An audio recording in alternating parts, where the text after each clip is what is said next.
Welcome back to Furniture Flip Friday with Beyond Paint. Today I'm going to be adding a pop of color to this toy storage chest, so let's get to it.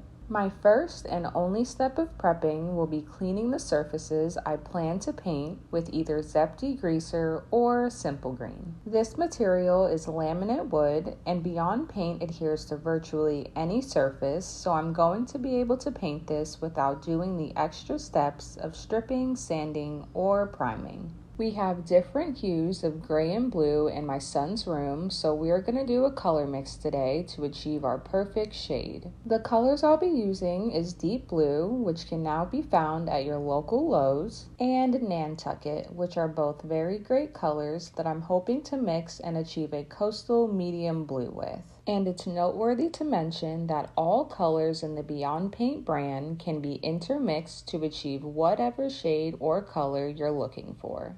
Once I've mixed both colors together and I'm happy with the shade of blue, I'm going to be applying my first coat with my 3/8 inch microfiber roller to the top of the chest as well as the handles. Once the first coat is applied, I'm letting this dry for 2 hours, then going right back in and applying my second coat. The next day, I took some of Beyond Paint's multi-purpose sealer and applied 3 very thin coats to the top and handles to give it extra durability, since this will be a high traffic area. And I just want to show you guys the difference in sheen once you apply.